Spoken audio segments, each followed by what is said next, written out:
Hello friends, আজ দুপুরের মেনুতে নিয়ে এসেছি আর একটা নতুন ডিশ। তো এটা বুঝতেই পারছো কি, এটা একটা আচার। ভিডিওটা শেষ পর্যন্ত দেখতে থাকো। প্রথমেই আমি ভালো করে পেঁয়াজ, রসুন, আদা, টমেটো, লঙ্কা আর পুদিনা পাতা ভালো করে ধুয়ে নিলাম। আজকে মেসে কি বানাচ্ছে সেটা জানা নেই, তাই ভাবলাম নিজে থেকে কিছু একটা বানিয়ে নিয়ে যাই। তো প্রথমে ধোয়া কমপ্লিট হওয়ার পরে আমি এগুলো বড় বড় পিস করে কেটে নিচ্ছি। এখন মোটামুটি 1:45 বাজে। তো আমার 1:30টার মধ্যে খাওয়া দাওয়া কমপ্লিট করতে হবে।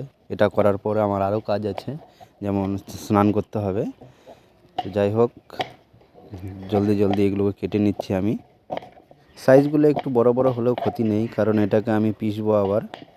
এটা একদম আসামি টাইপের চাটনি হবে, কারণ এখানে তোমার শাক সবজি দিয়েই আচারটা বেশি খায়। বিশেষ করে ধনেপাতা, পুদিনা পাতা, টমেটো এগুলো দিয়েই বেশি করে বানায়। আসামে সব কিছু পুড়িয়ে নিয়ে তারপরে আচারটা বানায়, তখন আরও বেশি টেস্ট লাগে। আরেকদিন আমি ওইরকমভাবে বানাবো। তো আজকে কাঁচা কাঁচাই বানাচ্ছি। সব কিছু কাটার পরে আমি হামলদিস্তা নিয়ে নিয়েছি, তার সঙ্গে যোগ করেছি কাজু, বাদাম আর একটা লঙ্কা আর জিরে। তো এতে কী হবে, টেস্টটা আরও ভালো আসবে। लगभग 3-4 মিনিট এইভাবে করার পরে মোটামুটি কমপ্লিট হয়ে গেছে।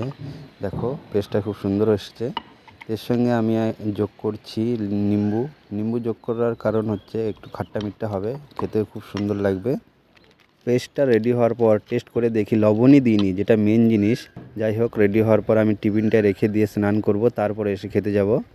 ফাইনালি আমি খেতে চলে এসেছি। এসে দেখি আজকের মেনুতে খুব সুন্দর ডিশ আছে, যেটা হচ্ছে মটর পনির, ডাল, সালাড আর সঙ্গে আমার আচার।